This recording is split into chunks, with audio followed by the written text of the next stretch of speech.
누구인지 기억나지 않지만은 1929년 대공황 때 미국은 집을 잃어버렸고 오늘날에는 가정을 잃어버렸다라는 말이 있습니다. 이것은 물질의 홍수 속에서 가정의 포근함과 사랑을 잃어버린 미국 사회를 한탄하고 있는 말이기도 합니다. 이 말은 오늘날 우리나라에 일그러져 있는 가정에 공감을 일으키고 있는 말이기도 합니다. 우리에게는 언제나 들어도 감미롭고 평화로운 노래가 있습니다. 그 중에 하나가 즐거운 나의 집이라는 노래입니다. 즐거운 곳에서 날 오라 하여도 내 쉴 곳은 작은 집, 내 집뿐이리 라는 가사로 시작이 되는 노래입니다. 이 노래를 부르는 사람들의 마음속에 가정의 따뜻함과 애정을 불러일으킵니다. 가정은 편히 쉴 수 있고 즐거움을 나눌 수 있는 곳이고 서로 사랑하는 곳으로 묘사되고 있습니다. 가정은 하나님이 사람의 행복을 위하여 만들어주신 처음 기관인데 지금까지 계속되고 있는 아름답고 복된 기관입니다. 그런데 특이한 것은 즐거운 나의 집이라는 노래를 지은 존 하워드 펜이라는 사람은 가정의 행복을 누려본 적이 없는 사람이었습니다. 그가 즐거운 나의 집이라고 하는 노랫말을 지은 곳은 프랑스 파리였는데 그때 그는 한 푼의 돈도 없는 처량한 신세였습니다. 그는 결혼을 하지 못했고 집도 없었고 아내의 사랑과 자식에 대한 소망도 가져보지 못한 채 일평생 이곳저곳을 방황했던 사람입니다. 그의 말년은 북아프리카 티니지에서 사는 집도 없이 길거리에서 쓰러져 죽은 사람입니다. 그런데 참 이상하지 않습니까? 일평생 가정의 따뜻함을 누려보지 못한 그가 그토록 가정의 아름다움을 예찬했다고 하는 말입니다. 왜 그가 그토록 가정에 대해서 잘 표현하고 수많은 사람들의 공감을 불러일으키고 있는가? 그것은 가진 자는 가진 것에 대한 행복을, 그 가치를 누리지 못하기 때문입니다. 가정을 가진 수많은 사람은 가정의 행복을 깨닫지 못한 채 삽니다.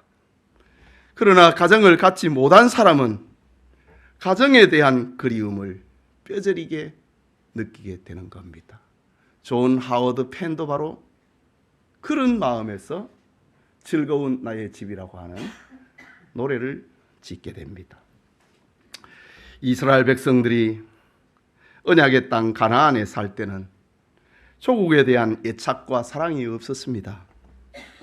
그런데 나라를 잃어버리고 포로가 되어서 바벨론에 끌려가자 그들은 날마다 조국의 산천을 생각을 하고 그리워하고 울었다고 합니다. 우리 그리스도인들도 가진 것에 대해서 감사하지 못하고 살 때가 많습니다. 갖지 못한 것에 대해서 불평과 원망에 사로잡혀서 사는 사람들이 많습니다. 우리는 우리에게 있는 것에 대해서 행복을 찾을 수 있어야 됩니다.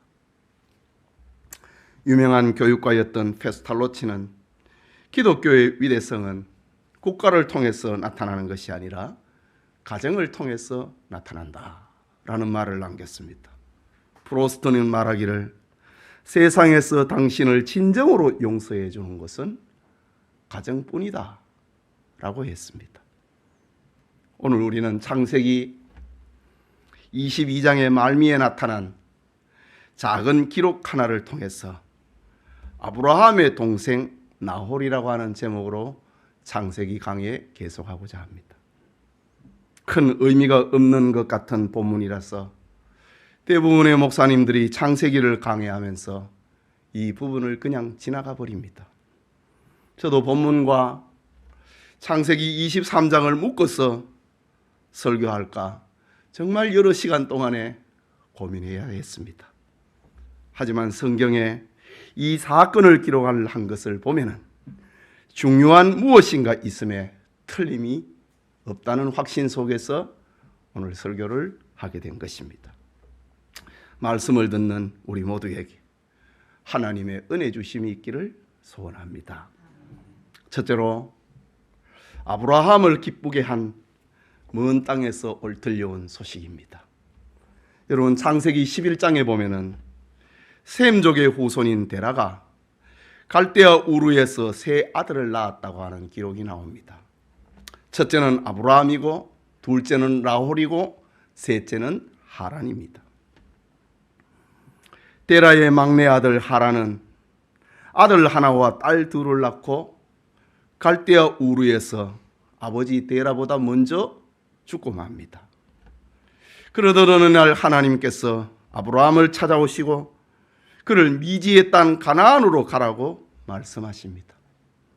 창세기 12장 2절에 내가 너로 큰 민족을 이루고 네게 복을 주어 내 이름을 창대케 하리니 너는 복의 근원이 될지라 라는 말씀을 하시면서 너는 본토 친척 아비의 집을 떠나서 내가 지시하는 땅으로 가라 라고 말씀하십니다.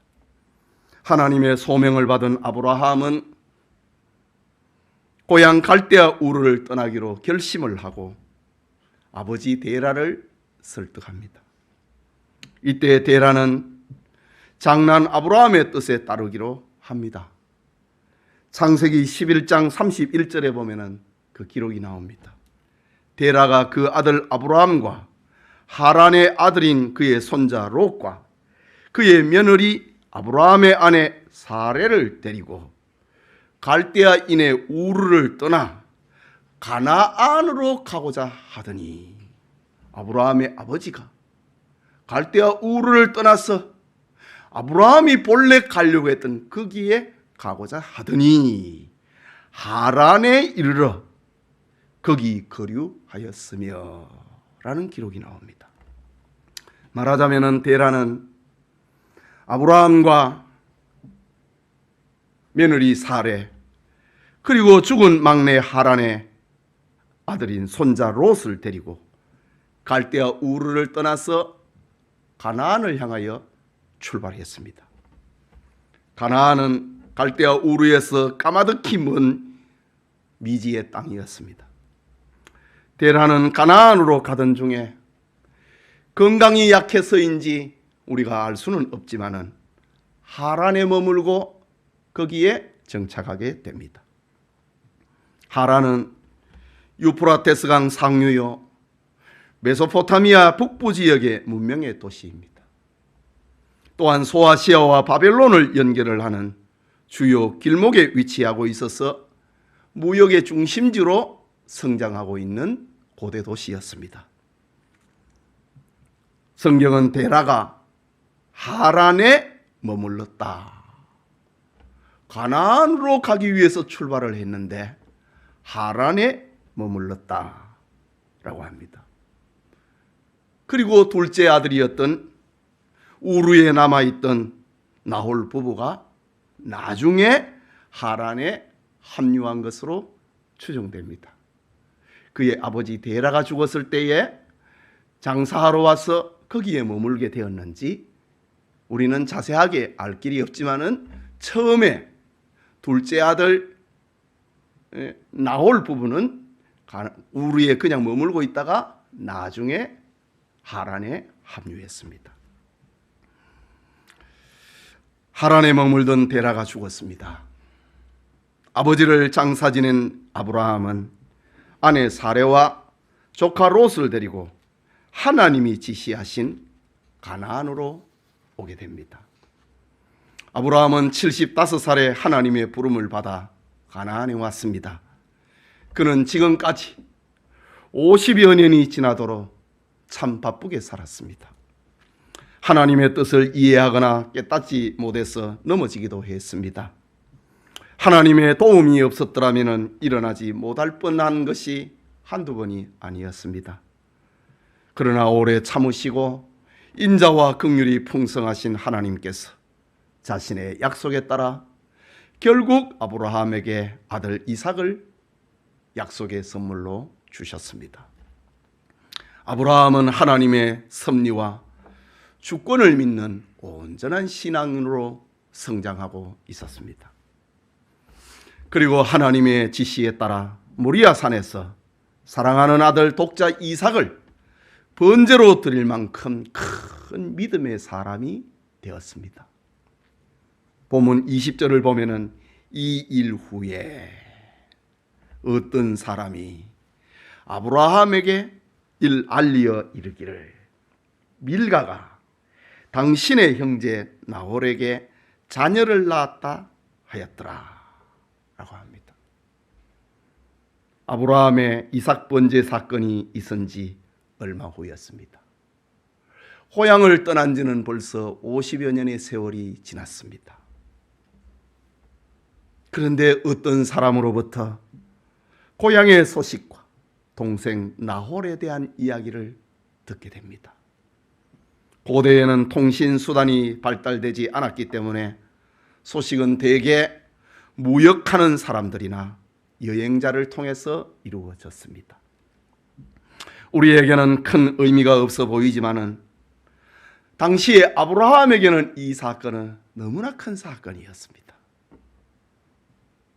나홀은 막내 동생 하란이 죽고 난 다음에 그의 딸 밀가를 아내로 삼았는데 그가 8 아들을 낳았다고 하는 기쁜 소식입니다. 그뿐만 아니라 나홀이 첩을 통해서 4 아들을 낳음으로 12 아들을 낳았다고 하는 이 기쁜 소식을 저 가나안 땅에 헤어진 지 50년이 지나서 그 소식을 듣게 됩니다.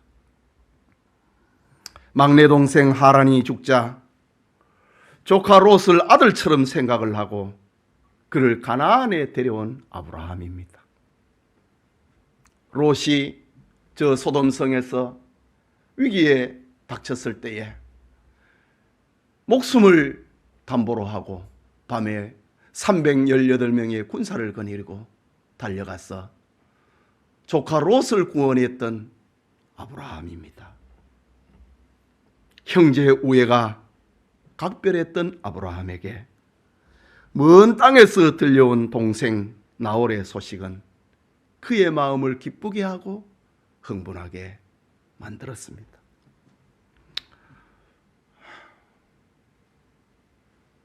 저 이스라엘 사람들의 이름이기 때문에 우리가 읽기도 불편하지만은 그러나 아브라함에게는 너무 기쁘고 반가운 이름들이었습니다.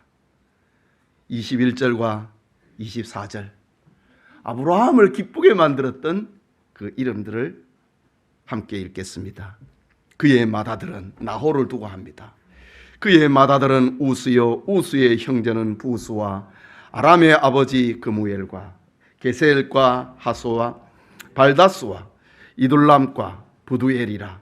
이 8사람은 아브라함의 형제 나홀의 아내 밀가의 소성이며 부두엘은 리브가를 낳았고 나홀의 첩 루마라 하는 자도 데마와 가함과 다스와 마가를 낳았더라. 동생 나홀이 12아들을 낳았다고 하는 기쁜 소식을 저 가나안 땅에서 아브라함이 듣습니다. 고향을 떠나서 이방인의 땅 가나안에 살아가고 있는 아브라함은 이제 막 새로운 삶이 시작이 되었을 때입니다. 하나님의 은혜로 기적의 아들 이삭을 얻었습니다. 그 아들이 장성을 하였을 때는 그 아이를 모리아 산에 번제로 드리라고 하는 계시를 받았고 그는 하나님을 믿었고 순종했습니다. 그리고 여호와 이레의 축복을 경험을 했습니다. 아브라함아 아브라함아 그 아이에게 손을 대지 말라. 네가 이제야 나를 사랑하는 줄 알겠노라. 아브라함에게 정말 새로운 세계가 이제 펼쳐졌습니다. 이 일 후에 아브라함은 하란 땅에 살고 있는 동생 나홀이 12방백을 낳아 큰 가문을 이루었다고 하는 정말 기쁜 소식을 50년 만에 듣게 됩니다. 여러분, 가족이라고 하는 것은 이런 것입니다. 그래서 잠언 17장 17절에는 친구는 사랑이 끊이지 아니하고 형제는 위급한 때를 위하여 낳느니라 라고 합니다. 친구는 사랑을 나누는 것이고 형제는 그 사랑을 넘어서 위급할 때까지를 위하여 있느니라. 형제와 가족이라고 하는 것은 이런 것입니다. 그게 둘째로 아브라함의 동생 나홀이 소식이 가져다 준 교훈이 무엇인가? 이것이 오늘 본문의 핵심입니다. 본문을 통해서 우리에게 주시는 하나님의 메시지가 있다는 말이지요. 결론부터 말씀을 드리자면은 아브라함의 동생 나홀의 8번째 아들 부두엘이 장차 이삭의 아내가 될 리브가를 낳았다고 하는 것입니다. 그것을 위하여서 나홀의 족보를 지금 22장 말미에 기록하고 있습니다. 그러면 오늘 본문이 주고 있는 구체적인 교훈이 무엇인가? 하나님은 자기 백성을 위하여서 예비하시는 분이라는 말입니다. 앞서 말씀드린 대로 나홀의 손녀 리브가가 장차 이삭의 아내가 될 것입니다. 24장에서 고대의 족장들은 결혼을 굉장히 중요하게 여겼습니다. 특히 신앙인들은 하나님 신앙을 지키기 위하여서 자기 고향을 찾아서 혈육을 찾아서 신앙을 찾아서 결혼을 했습니다. 율법에서도 이방인과의 결혼을 그렇게 금했던 것입니다. 신앙을 위해서, 메시아 혈통을 위하여서 하나님은 그렇게 하신 것입니다. 낯선 가나안 땅에 살던 아브라함이 100세의 언약의 아들 이삭을 낳았습니다. 이제 이삭이 자라서 성인이 되어가고 있습니다. 그런데 중요한 것은 가나안 땅에서는 이삭의 배필이 될 신앙의 사람이 없었습니다. 신앙의 성숙기를 보내고 있는 아브라함은 가나안 땅에서 며느리를 찾으려고 하지도 않았습니다. 이미 육체의 아들 이스마엘은 저 애굽 여자 하나를 얻어서 가정을 이루어 버렸습니다. 아브라함이 얼마나 섭섭했겠습니까? 아브라함은 언약의 아들 이삭을 위해서는 가나안 땅에서는 며느리를 찾을 생각도 하지 않습니다. 그런데 오늘 성경을 보면은 아브라함은 동생 나홀의 소식을 들으면서 며느리감을 생각하게 됩니다.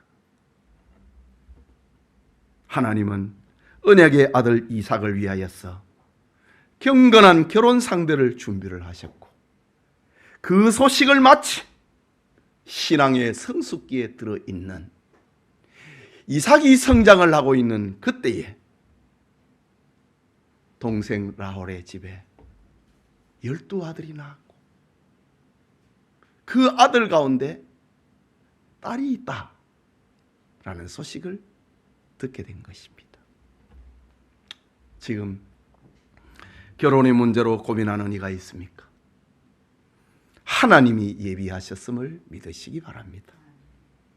이삭이 어렵게 출생하여 신앙인으로 성장하는 동안에 하나님은 다른 편에서 그의 신부를 준비하고 계셨던 겁니다. 아담의 경우에는 세상에 신부감이 없으니 갈비뼈를 빼서라도 그의 신부를 만들어주신 하나님이십니다. 그러니 의심하지 말고 방황하지 말고 욕심 부리지 말고 하나님이 예비하신 배필을 만나게 해달라고 기도하시기 바랍니다. 기도하면은 적당한 때에 응답하시는 하나님이십니다. 하나님은 우리의 필요를 채우시는 분이라는 사실을 믿으시기를 바랍니다. 둘째로 동생 라울의 소식이 준 또 하나의 교훈은 하나님은 상 주시는 분이란 사실입니다. 나홀의 아내 밀가가 자녀를 낳은 이 사건은 하나님께서 아브라함과 이삭에게 주신 상급이자 선물이었습니다. 아브라함은 하나님을 마음과 뜻과 정성을 다해 사랑하는 법을 배우고 있었고, 이삭은 아버지의 말씀에 번제단에 올려져 죽기까지 순종하는 아들로 자라고 있었습니다. 이런 아브라함과 이삭을 위하여서 하나님은 며느리이자 이삭의 신부를 상급으로 준비해 주셨던 겁니다. 히브리서 11장 24절과 26절을 보면은 믿음으로 모세는 장성하여 바로의 공주의 아들이라 칭함을 받기를 거절하고 도리어 하나님의 백성과 함께 고난받기를 잠시 죄악의 낙을 누리는 것보다 더 좋아하고 그리스도를 위하여 받는 수모를 애굽의 모든 보아보아다 더 큰 재물로 여겼으니 이는 상 주시는 이심을 바라봄이라 라고 했습니다. 하나님은 자기를 찾는 자에게 상 주시는 분이라는 말입니다.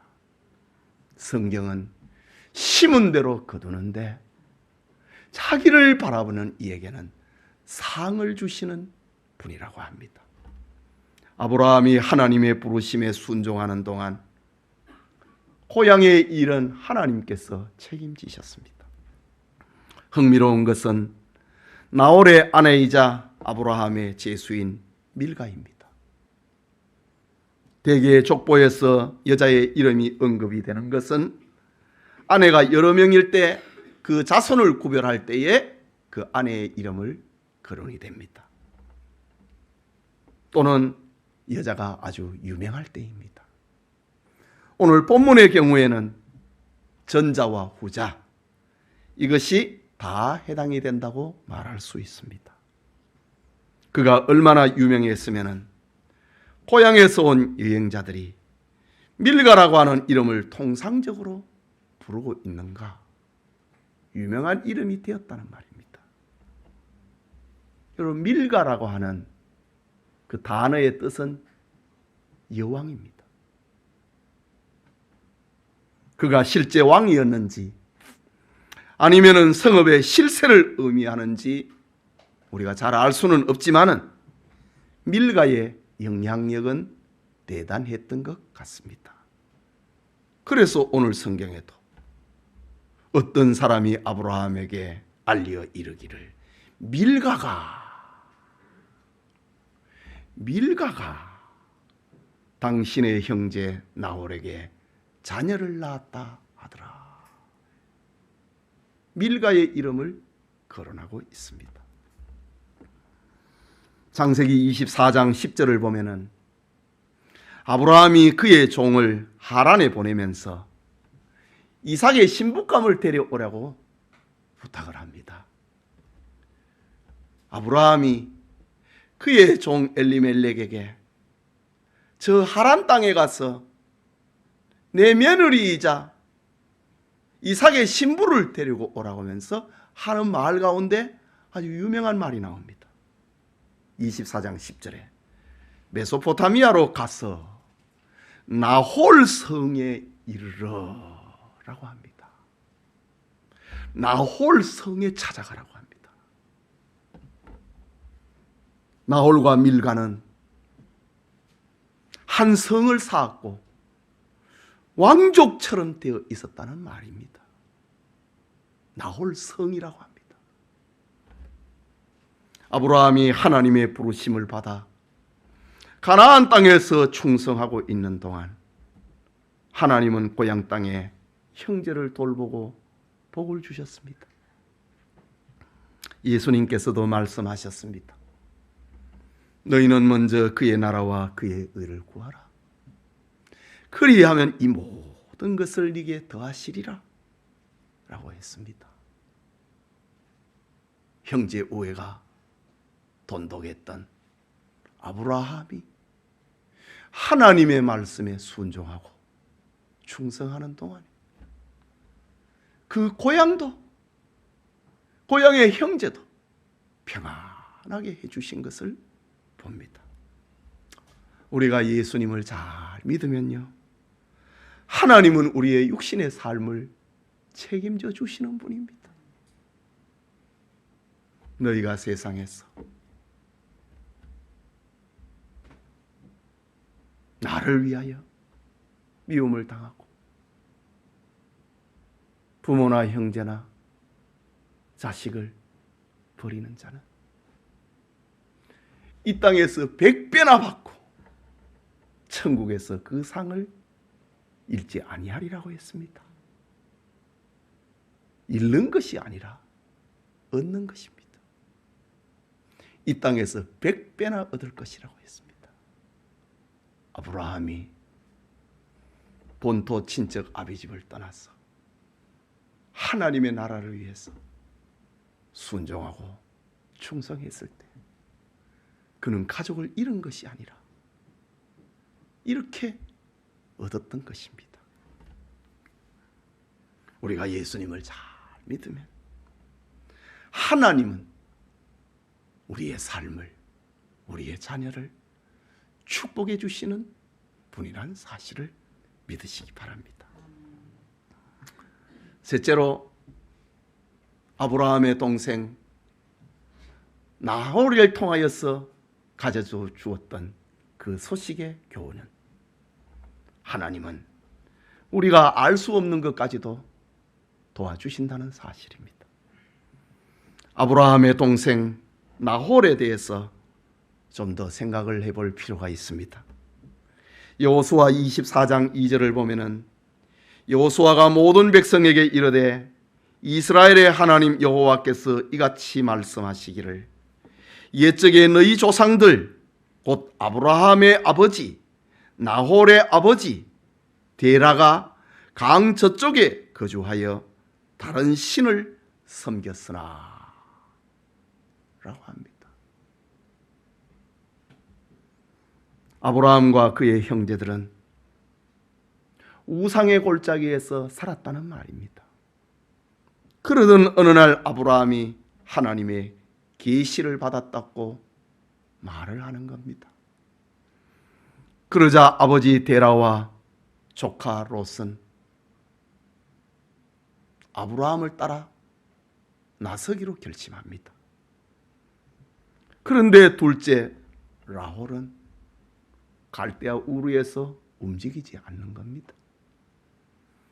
이때 하나님을 알지 못하는 나홀의 마음은 어땠겠습니까? 속된 말로 내 혼자 온전하고 다 미쳤구나 라고 빈정거렸을 수도 있습니다. 그러나 세월이 지나는 동안에 하나님은 이 나홀을 책임져 주셨습니다. 그 증거가 무엇일까요?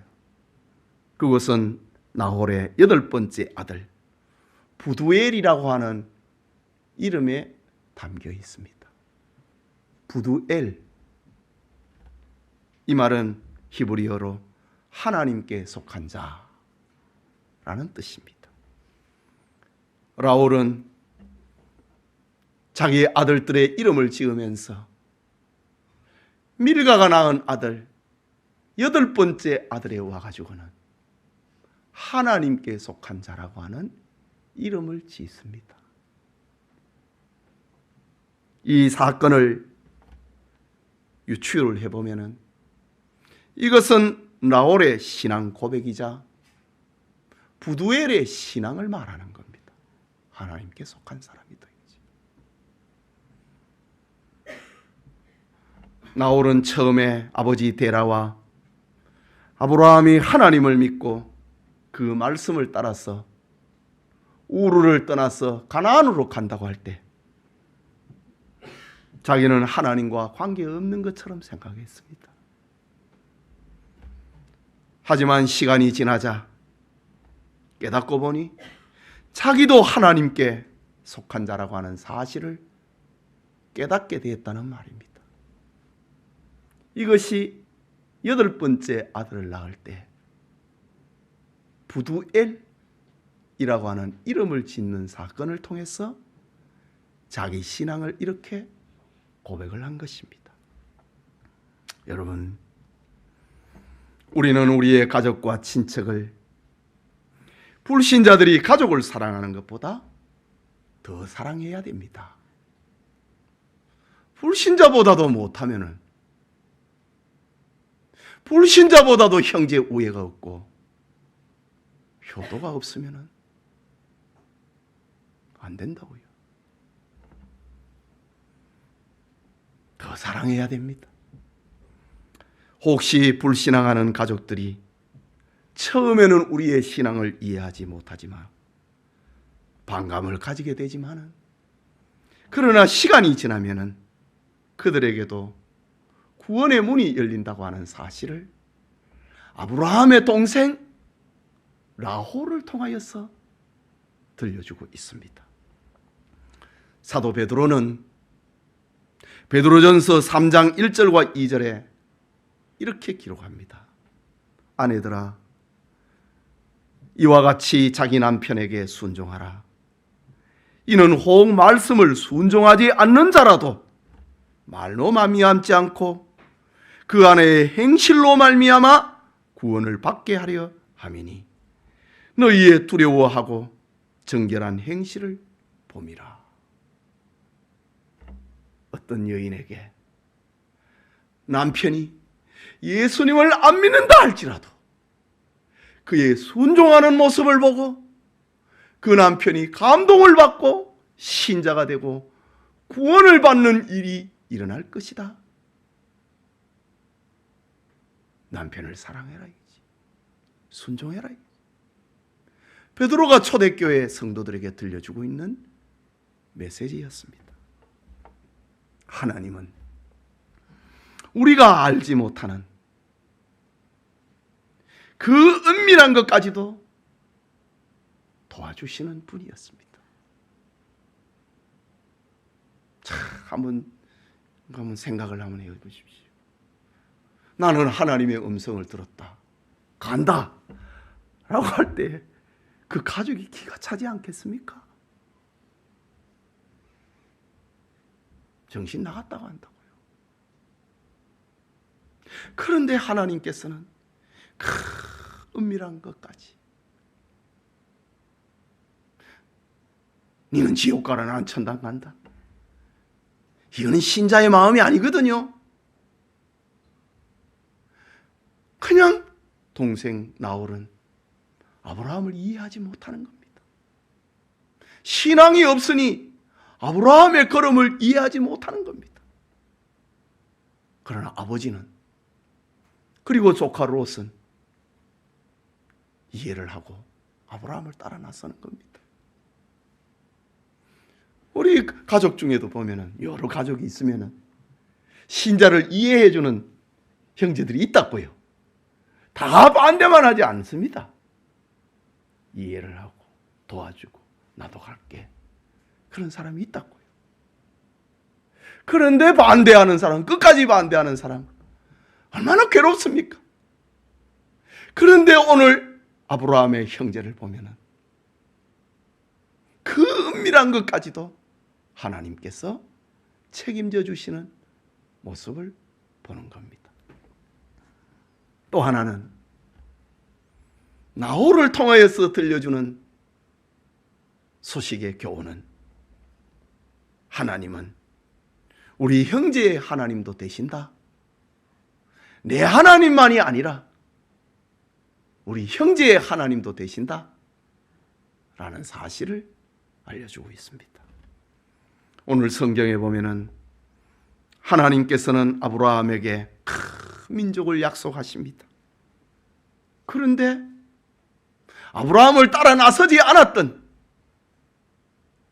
나중에 신앙이 들었던 라홀에게도 12방백을 허락하셨습니다. 기록된 대로 나홀의 아들은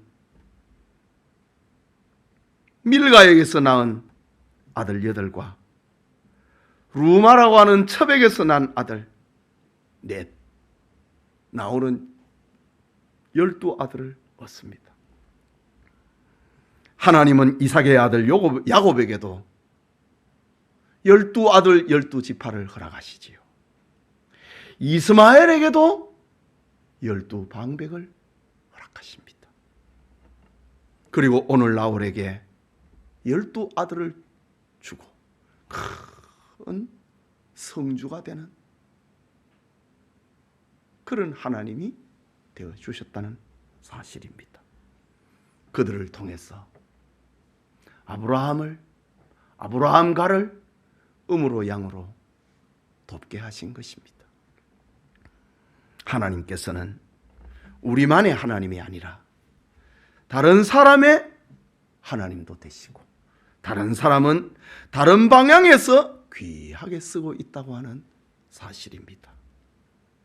나에게 12방백이 있다면 다른 사람에게도 있다고 하는 사실을 알아야 됩니다. 그러니 교만하지 말고 남을 인정하고 좋은 것을 받아들이고 배우고 더 겸손해야 하는 것입니다.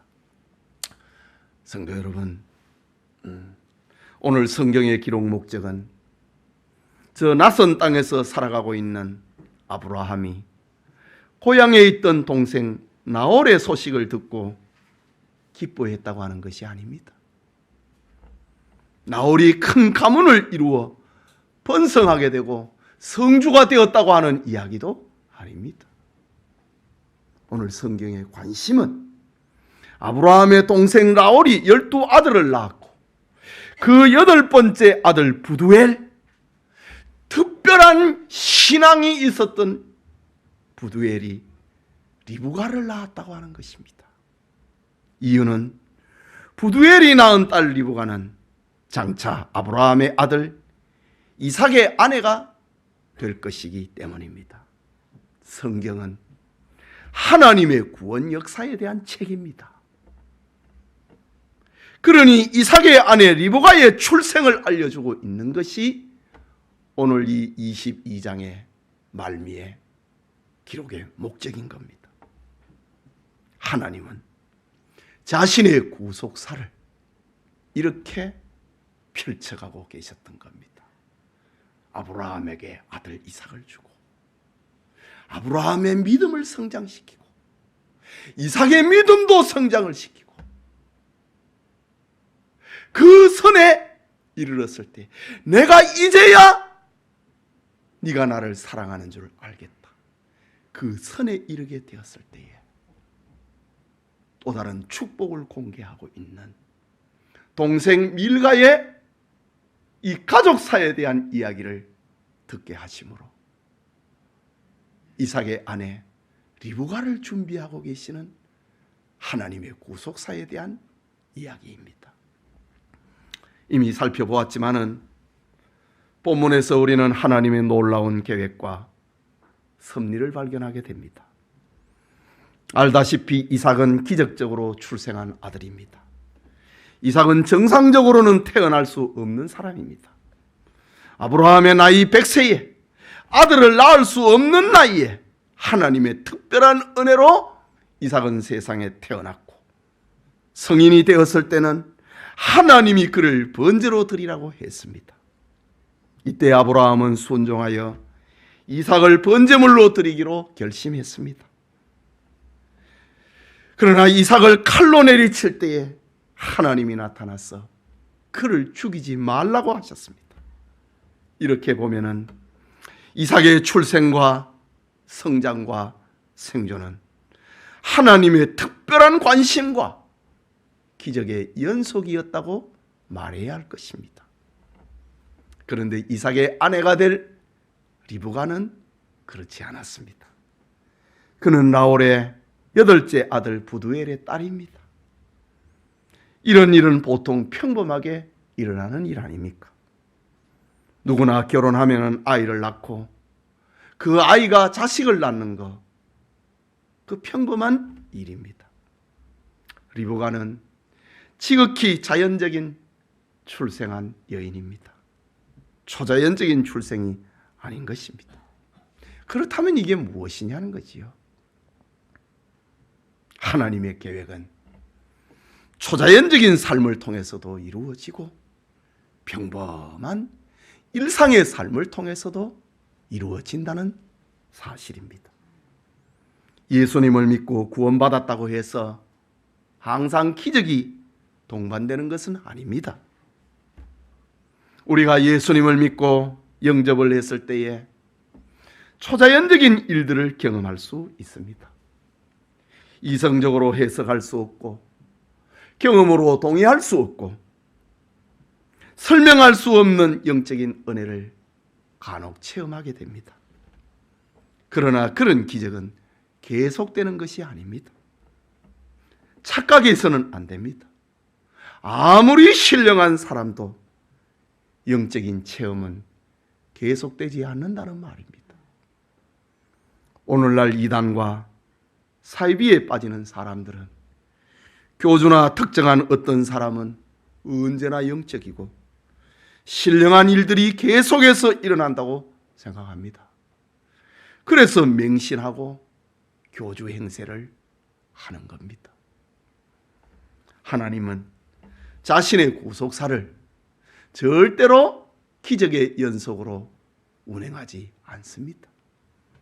때로는 초자연적인 기적을 일으키지만은 또 한편으로는 우리의 자연적인 삶을, 일상적인 삶을 통해서 자신의 일을 이루어 가시는 겁니다.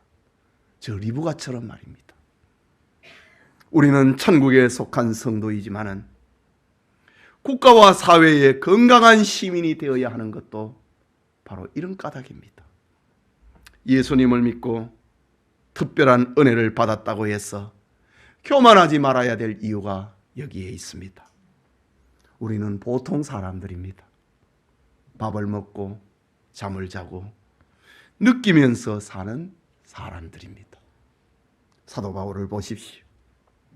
그는 전도 현장에서 온갖 기적을 일으킨 통로가 되었습니다. 그러나 자신의 병으로 인하여서 하나님께 기도했을 때 하나님의 응답은 네 은혜가 네게 족하다. 고만해라. 너는 병을 안고 살아라. 이것이 하나님의 응답이었습니다. 죽은 지 나흘이 된 나사로를 보십시오.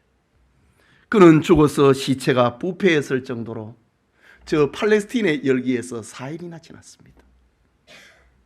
그런데 예수님께서 나사로야 나오라 라고 하심으로 그를 살려주었습니다.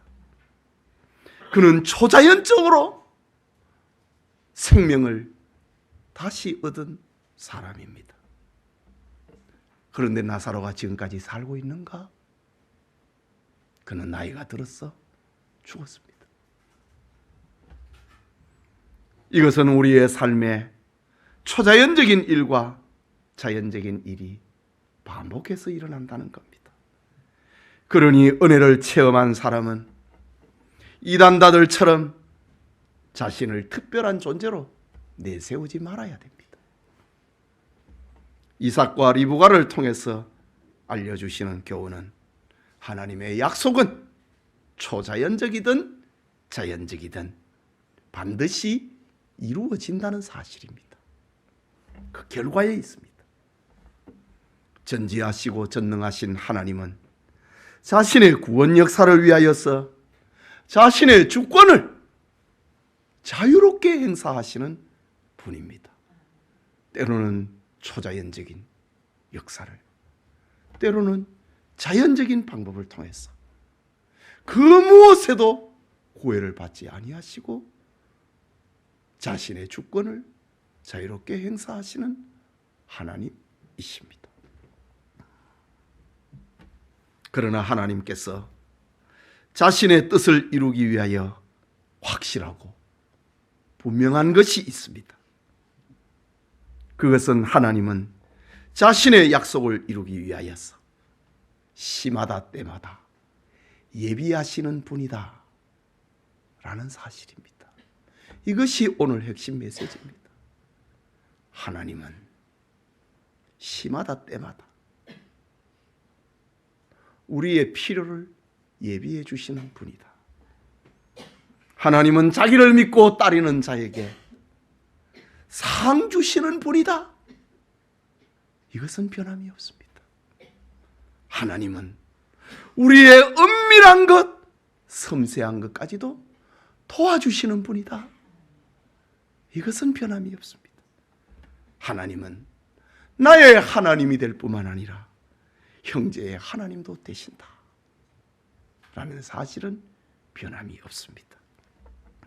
예배드리는 우리 모든 성도님들에게 하나님의 은혜 아래서 하나님을 향한 믿음과 소망과 사랑이 언제나 충만하시기를 소원합니다. 같이 기도합시다. 그냥 지나가 버릴 뻔했던 아브라함의 동생 라홀의 이야기를 이렇게 한 시간 강해하게 됐습니다. 라홀의 소식을 들음을 통해서 아브라함이 깨닫고 있었던 그 정서, 그 은혜, 우리도 함께 누리는 것이 오늘 본문의 기록의 목적이고 설교의 핵심입니다. 하나님은 우리의 삶의 필요에 따라서 시마다 때마다 준비하시는 분이다. 하나님은 자기를 믿고 따르는 자에게 상 주시는 분이다. 하나님은 우리의 은밀한 것, 섬세한 것까지도 다 도와주시는 분이다. 하나님은 나의 하나님뿐만 아니라 형제의 하나님도 된다. 그 사실을 아브라함은 동생 라홀을 소식을 들음을 통해서 이 사실을 깨닫게 됩니다. 우리 말씀을 생각하고 함께 기도하겠습니다.